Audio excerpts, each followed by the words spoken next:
Muy buenas tardes, estimados colegas y queridas amigas. Tengo el gusto y el placer de presentarles a ustedes el colega brasileño Ricardo Cavaliere. Ricardo Cavaliere enseña en la Universidad Fluminense de Río, ¿no? Sí, Río, y es profesor y tomó su doctorado, se doctoró en la Universidad Federal de Río y después del doctorado añadió a su formación, si me permito decirlo de esta manera, cursos especiales en gramaticografía brasileña y en historiografía de la lingüística. Sobre todo y está también de profesor en el Instituto de Lengua Portuguesa, y lo que considero yo como un mérito especial es miembro de la Academia Brasileña de Filología. ¿Hay más en el título? No, basta.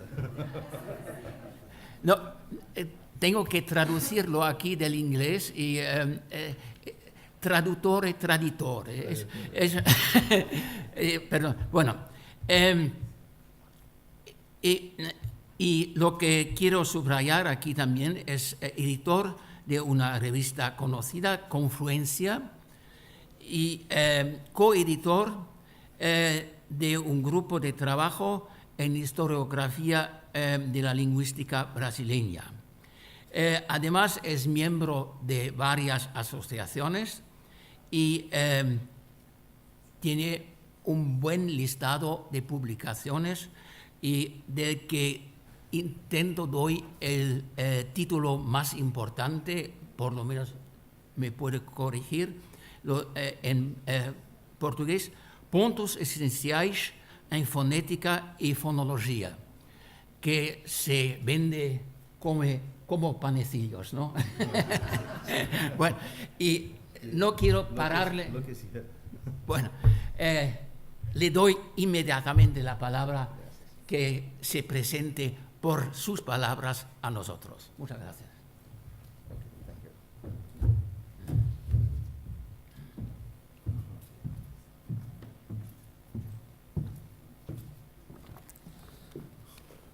Thank you, Professor Niederer. I'd like to thank as well the committee of ICHoLS XIII, the invitation to present a paper at this conference. My special thanks to my colleagues and friends, Carlos Assunção, Gonçalo Fernandes, Hof Kamala. And I would say that I'm very happy to be here again in this cozy city of Vila Real and at UTAD. My paper deals with the concept of tradition in linguistics, and I will touch as well the meaning of traditional grammar, and finally I will try to apply it to the Brazilian linguistic studies nowadays. The term tradition, from the Latin traditio traditionis, etymologically means delivery, the action of giving something to somebody, from trans, over, plus dare, to give. According to its general meaning, tradition is understood as a product of the past that continues to be accepted in the present, or, in other words, a set of socially rooted customs and practices that characterize the cultural heritage of contemporary society. Regarding this cultural meaning, tradition implies a set of beliefs and moral rules inherited from the past that determines human social behavior in the present day. In a specific dimension, it can be asserted that tradition has a religious meaning in the sense of a doctrine or practice transmitted from age to age. But along with this idea of transmission, we must attribute to tradition a second and less perceived sense of subjective nature. Tradition also means, and I here quote the Portuguese linguist José Herculano de Carvalho, the awareness of this transmitted act, the awareness of the values thus transmitted and of its continuity. More than that, tradition implies the need to keep this awareness alive, since it will be this conscious attitude that will hold firm the axiological basis to the point of supporting the change that modernity imposes. This permanent consciousness in the historical process of transmission, including ideas, concepts, habits, and ancient skills, manifests itself with a feeling of non-chronological tradition, not exclusively linked to the past, but infiltrated in modern-day acts and behaviors. In other words, quoting again the Portuguese linguist Herculano de Carvalho, tradition, the word itself says, is not stillness, but movement in continuity.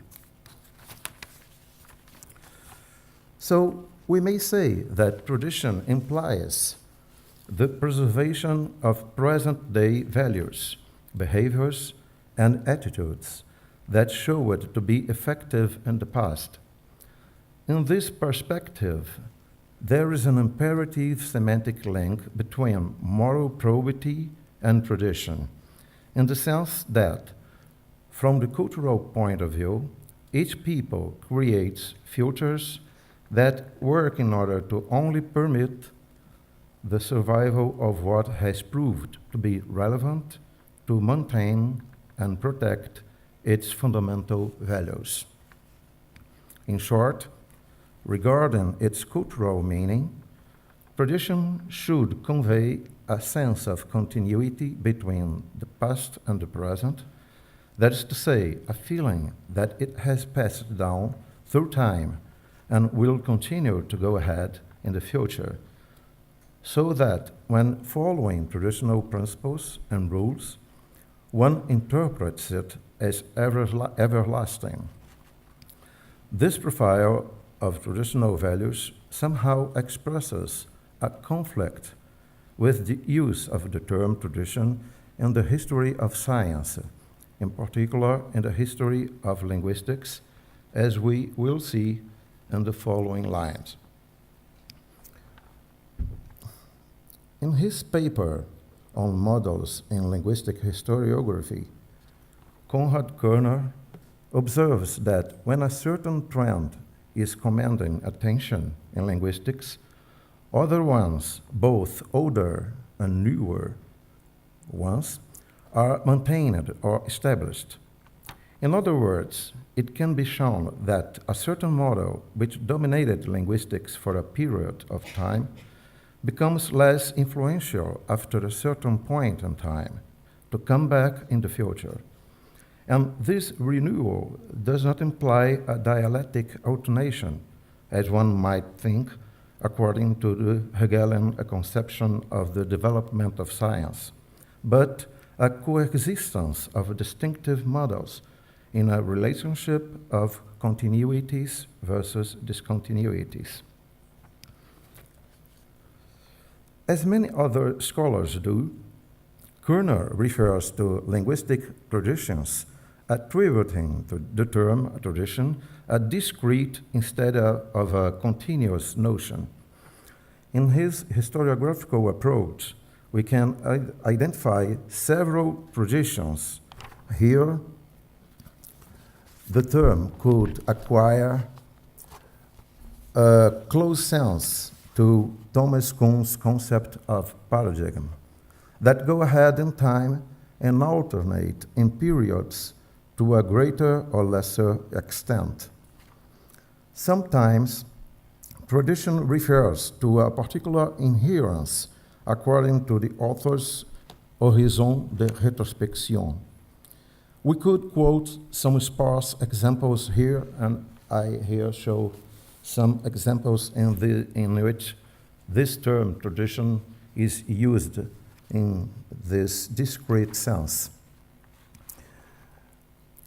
In another dimension, we believe it is possible to talk about a linguistic tradition that is not segmented in discrete movements, since it is characterized by a more abstract plane in which we find ideas that have been sedimented over time, that due to their special acceptance in the academic environment no longer belongs to a particular tradition, but rather to this broader plan of a lato sensu tradition. As a general rule, the reference to this timeless or non-specific tradition in scientific discourse is made not by the substantive tradition, but substantive tradition per se, but by the adverb traditionally that refers to such consolidated knowledge in the history of linguistics. And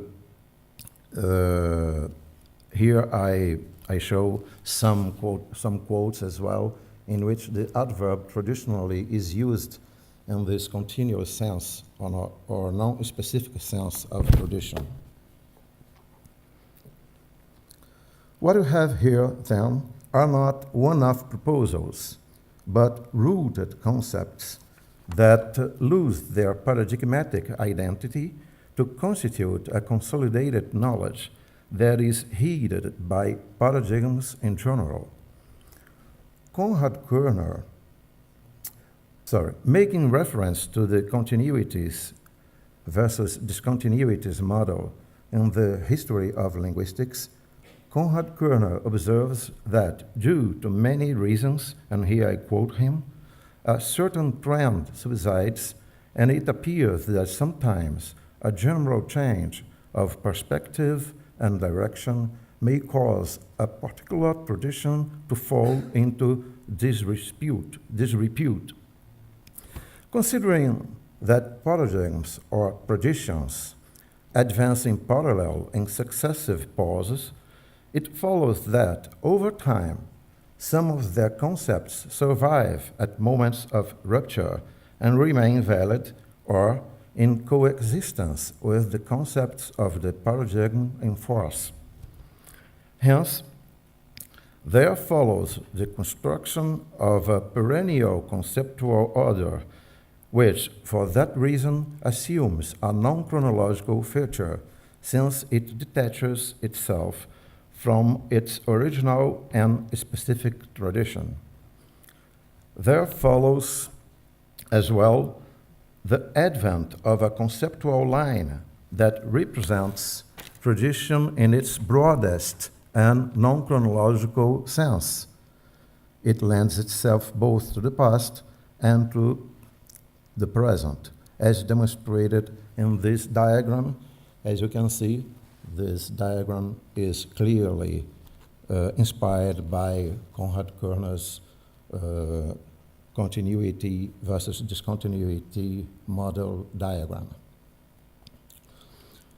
This explains why the sequence of continuities and discontinuities preserves certain concepts that become everlasting at the non-chronological plane of tradition and carry with them the corresponding meta-language. In fact, some knowledge gains, such as the principle of linguistic universals, the classification of the parts of speech, the morphemic analysis, the principle of distinctive features, and many others that have been built over time by several traditions, seem to belong to a single and non-chronological linguistic tradition, since they became concepts that are valid beyond the temporal boundaries of their respective paradigms. In a way, this is clearly linked to what Robert Robbins states as, and I quote him here, progressive accumulation of knowledge in a given range. Regarding this aspect, special importance should be ascribed to metalanguage. The task of talking about a language in order to describe it and provide it with instruments results in the production of two pillars of metalinguistic knowledge, grammars and dictionaries. These products or technologies undergo the natural wear and tear that technological advancement imposes on any field of knowledge. As a result, the passage of time and the continuous activity of scientific research imply an inexorable technological change that generates an antagonistic range of well-established knowledge and discarded knowledge. According to Kuhn's theory of normal science, the clash between paradigms involves the very conception of science and its scope. Kuhn illustrates this fact with the conflict between Lavoisier's chemistry and the 18th century Flaugisc chemistry. The former, uninterested in research on the similarity between metals, the latter devoted to this issue. Within linguistics, the fact can be exemplified by the total lack of interest of structuralism in the origin of language, which was the obsessive focus of historical comparative school in the 19th century. However, as Thomas Kuhn warns us, considering that new paradigms derive from former ones, they, and I here quote him, they ordinarily incorporate much of the vocabulary and apparatus, both conceptual and manipulative, that the traditional paradigm had previously employed. Well, keeping the same meta-language in different theoretical models, on top of adding new concepts to previous technical terminology, results in preserving indirectly the concepts that it expressed in prior theoretical proposals, even if it is just to establish the necessary confrontation between what the term meant before and what it expresses now. This is a factor that grants tradition a timeless feature, as it is conveyed in a meta-language that is not linked exclusively to the past or to the present. Now, I'd like to say something about the meaning of traditional grammar. In a text published nearly 3 decades ago, Jean-Claude Cavaliere makes scathing criticism about generative grammarians because of their habit of referring scornfully to traditional grammar without demonstrating whether they have a full understanding of it. We could extend the criticism to virtually all linguists affiliated to different research models, since in general, the reading of theoretical linguists and even that of the historians of linguistics reveal a broad and imprecise concept of what traditional grammar is. Well, I'd like some water, if it's possible.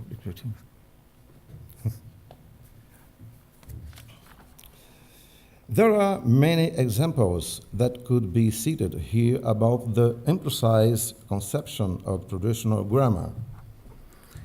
Kate Allen, to quote an example in his The Western Classical Tradition in Linguistics, links traditional grammar to the Greco-Latin classical grammar. In some passages, thank you very much.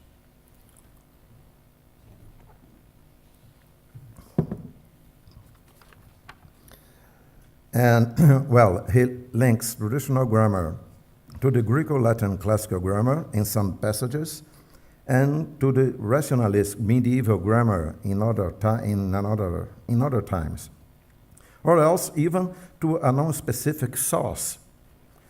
Michael Fred, in his turn, states that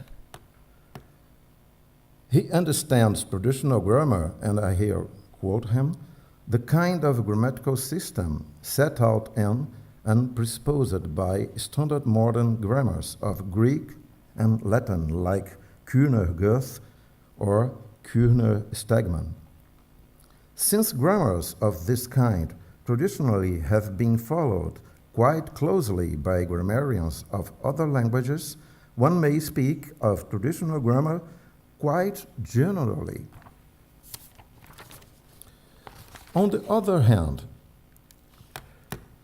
Francisco Rodrigues Adrados refers to the three grammars. It means structural grammar, historical grammar, and traditional grammar.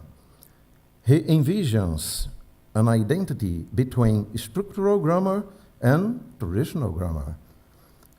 Traditional grammar of Greek origin, since both of them are engaged in the description of a language state, in addition to stemming from the assumption that the elements that integrate a language state are not independent or inconsistent. And I here quote him, sino que forman un todo organizado, un sistema cuyas partes son interdependientes. This purpose would place both grammars at distinct ends of the spectrum. On the one hand, traditional grammar accompanied by structuralist grammar, and on the other hand, historical grammar. Furthermore, Adrados emphasizes that the identity between traditional grammar and structural grammar lies on their focus on language regularities, either on the basis of the word or on syntactic rules, which obviously cannot be attributed to the diachronic perspective of historical grammar. In linguists such as Eugenio Cavaliere, the concept of traditional grammar does not rely on chronological criteria, but rather on epistemological criteria, according to which the grammatical tradition, and I here quote him, es en gran parte una gramática lógica basada esencialmente en la idea de la correspondencia o equivalencia entre las categorías lógicas y las categorías gramaticales. In sum, the doctrinal framework today still lacks a clear and objective vision, though it does not obviously mean to be peaceful, about traditional grammar as a product of scientific activity. However, we could reach a profile of that kind of grammar, it means what is traditional grammar, by attesting to some fundamental features. Thus, traditional grammar is recognized by A, playing a deontological role, B, having descriptive and pedagogical purposes, C, using a meta-language that is common to various linguistic traditions, and D, having as its basis a corpus of literary written language. Well, at the pedagogical level, traditional grammar is labeled anachronistic and purist. And at the descriptive level, traditional grammar is incipient and ineffective. To what extent can this derogatory evaluation be explained? At first, the perception that stands out that criticism almost always results from the linguist's poor formation in their historiographical evaluation of texts written in the past, since they do not take into account contextual factors such as the axiological character every period grants to the rules of science in general and the very aspect that the grammatical text takes at each moment of the history of pedagogy. That is, a simple means of teaching the language. Indeed, the critical reference that contemporary linguists make to traditional grammar, so broad and diverse, stems from methodological misconceptions regarding the appraisal of the historical fact, which is obviously a consequence of their poor preparation or even to a lack of professional education to deal with historiographical issues. One of those misconceptions concerns the judgment of past events according to present values. It is consensual that when discussing theories of past periods, the historiographer must attempt not to distort their original meaning, mainly by establishing the exact dimension of its axiological basis.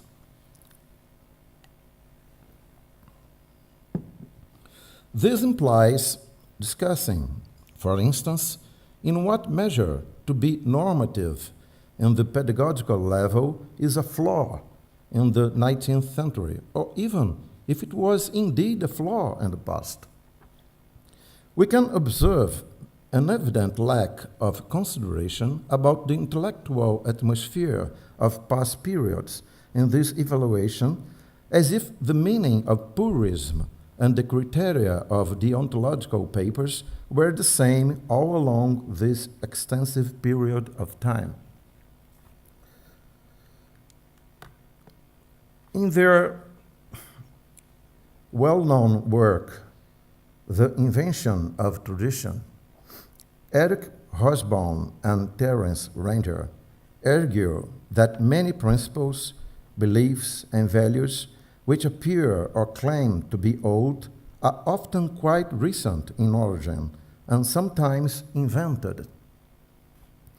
The authors distinguish genuine tradition from invented tradition, stressing that invented tradition are a set of practices normally governed by overtly or tacitly accepted rules and of a ritual or symbolic nature which seek to inculcate certain values and norms of behavior by repetition, which automatically implies continuity with the past.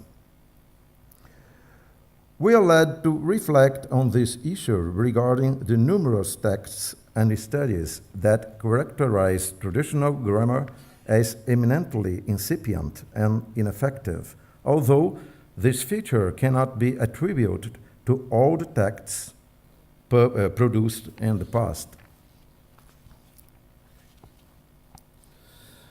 At another level, one observes repeated and pervasive reference to grammatical tradition as a repository of incompetent studies without specifying clearly which authors or works are effectively object of disapproval.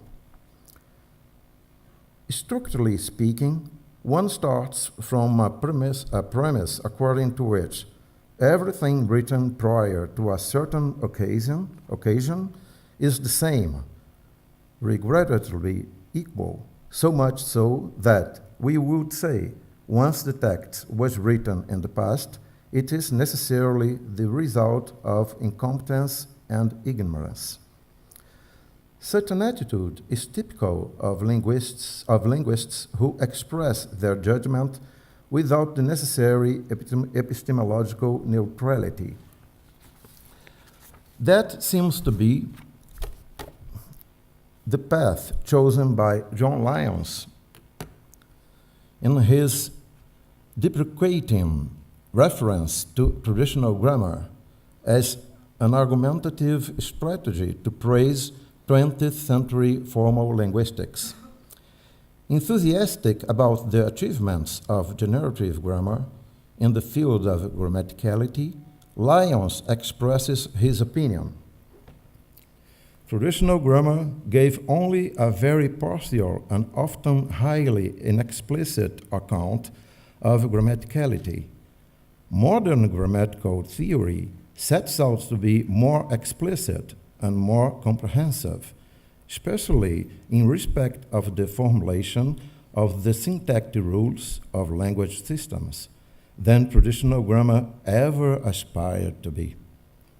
Another reason why traditional grammar not only failed, but did not even try to provide a comprehensive and fully explicit account of the syntax of the language that is dealt with, was that much of the syntax was held explicitly or implicitly to be determined by common sense, or, to use a more grandiloquent term, the laws of thought. We can observe the use of the phrase laws of thought that in this critique Lyons situates traditional grammar within the Port-Royal rationalist model, which prevailed until the advent of historical comparative grammar in the 19th century, perhaps forgetting that the generative model, which best worked with the concept of grammaticality, maintains paradigmatic ties with the rationalist model. In Brazil, the state of affairs is not different, although the critique to tradition has a more generalist mark because of the even less precise concept about what traditional grammar turns out to be. Let us read what the Brazilian linguist Mário Perini states in the preface of Gramática Descritiva do Português. There's a place for the teaching of grammar in the elementary school and high school. That place is currently occupied by a grammatical doctrine that dismisses the achievements of linguistics in the last 70 years, and indeed also much of the previous linguistics. It is the traditional grammar, or rather the current seriously impoverished version of the old traditional grammar.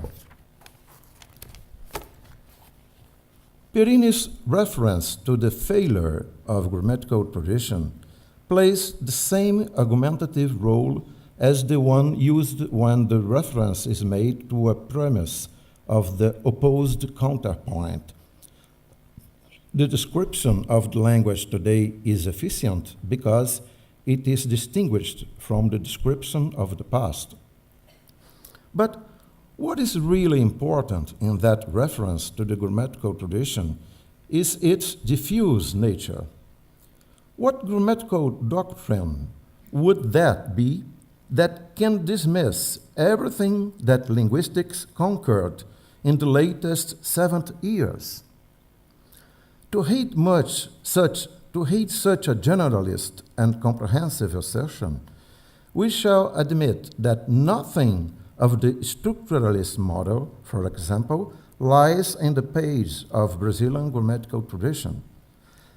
That nothing from the functionalist thesis came to traditional grammarians' attention. In other words, we should believe that the grammatical description does not go beyond a list of concepts without any theoretical groundwork, as if it were possible to practice the art without the support of the theory.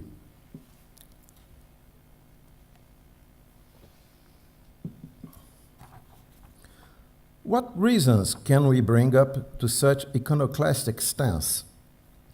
In one of his studies on the history of science, Thomas Kuhn defends the thesis that convergent thinking is just as essential to scientific advance as the divergence. According to Kuhn's thesis, traditional research, no matter how qualified it is, relies on convergent opinions originating from a consolidated consensus that permeates science education and is ratified in professional life. Thus, considering that revolutionary shifts are uncommon, one can conclude that they depend on a long-term prevalence of a consensual order in the field of research. Following this line of reasoning, Kuhn refers to an essential tension that is implicit in scientific research, meaning that, and I here quote him, only investigations firmly rooted in the contemporary scientific tradition are likely to break that tradition and give rise to a new one.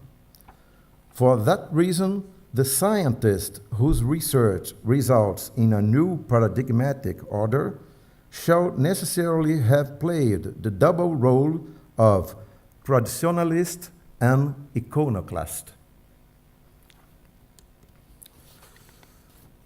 Let us try to bring order to chaos. In Brazil, over a little longer than a century and a half, between 1806 and 1985, Portuguese language grammars are published under 4 linguistic traditions. The first one, grammars linked to the rationalist tradition of Dumarsais, Condillac, Bosé, Jerônimo Soares Barbosa, and others. Second, grammars under the historical tradition of Grimm, Schleicher, Max Müller, and others. The third one, grammars based on the philological tradition of Dietz, Adolfo Coelho, Meyerlieb, Leite de Vasconcelos, Carolina Michaelis de Vasconcelos, among others. And the last one, grammars that converge philological tradition with the structuralist and functionalist tradition of Fernand Saussure, Tubetskoy, Samuel de Ligaia, Martinet, among others. As you can see in this framework, I put the traditions on the left and some examples of Brazilian authors on the right. Although these 4 trends follow different theoretical bases, they coincide in some aspects. So, convergence aspects. They only look into the written language.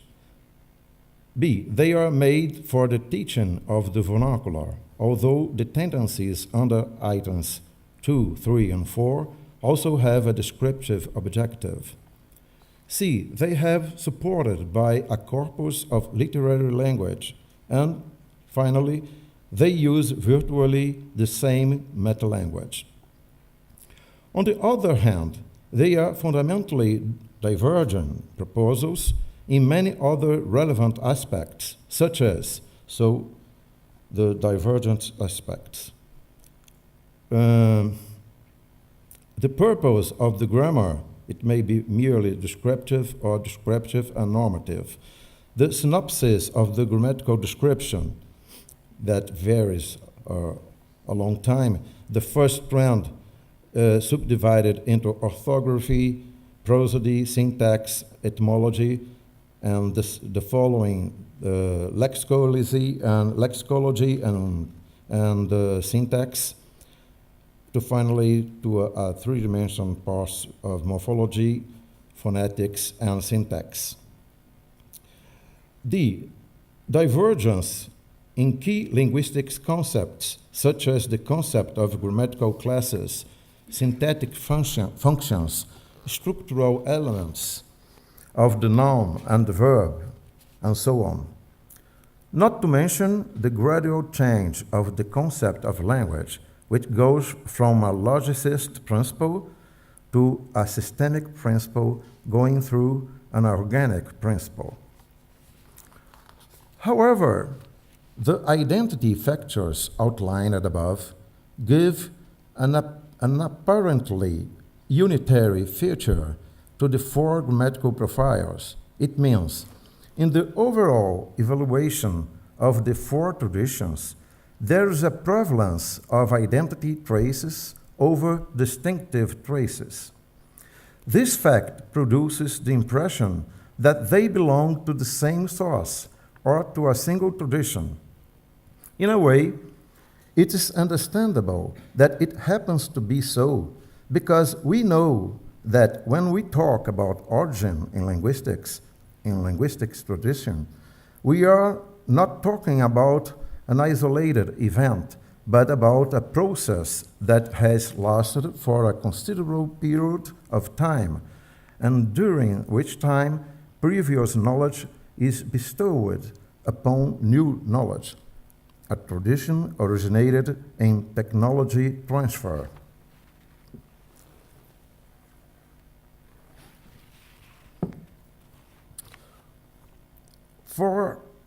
For experienced linguists, however, especially for those who have historiographical training, this generic reference is inconceivable, since it ends up by creating an invented tradition, to use Eric Hobsbawm's and Terence Branger's expression quoted above. On the other hand, in Brazil's case, the expansion of university courses of letters by the mid-20th century, as well as the arrival of new models of linguistics research, namely structuralism of the 40s, generative grammar of the 60s, the variationist sociolinguistics after the 70s, along with other models such as textual linguistics and North American functionalism in the last decades of the century, gave rise in the academic scenario to a researcher who is dedicated to the production of linguistic texts with another teleological profile, since they do not have a pedagogical objective, do not deal with a literary corpus, and give prominence to the study of the spoken language. In addition to this, these new models not only rupture the relatively unified metalanguage of earlier traditions, but also multiply different metalinguistic patterns, a natural consequence of the multifaceted aspect that linguistics assumes at the end of the century. Structurally speaking, one creates the pseudo-truth that linguistics as a science emerged from Saussure. The reason why the new researchers who start with the theoretical models that prevailed in the second half of the 20th century have gained the privilege of naming themselves linguists, while those who were devoted to language studies within the prior trends are called philologists. As a result, it is a convention to name linguistic grammars, the works that are written according to the new models, especially the structuralist, the generative, and the functionalist, as opposed to traditional grammars, that is, all works that were written previously within the frame of the rationalistic school, the comparative historical school, the philological school, and even the structuralist philological branch. In brief, today, the term traditional grammar within the Brazilian academic environment implies a broad, unspecific, and depreciating reference that encompasses everything written outside of the models that have prevailed since the mid-20th century, namely structuralism, generativism, sociolinguistics, and the so-called North American West Coast functionalism. The main misconception of this evaluation is in interpreting tradition as a point in the past, rather than a timeless force that pervades the course of linguistic knowledge. Thank you.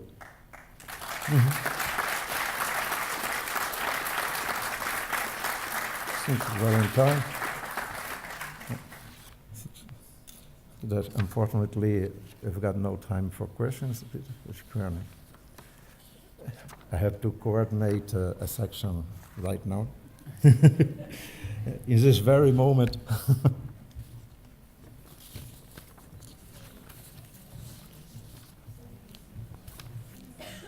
Muito obrigado.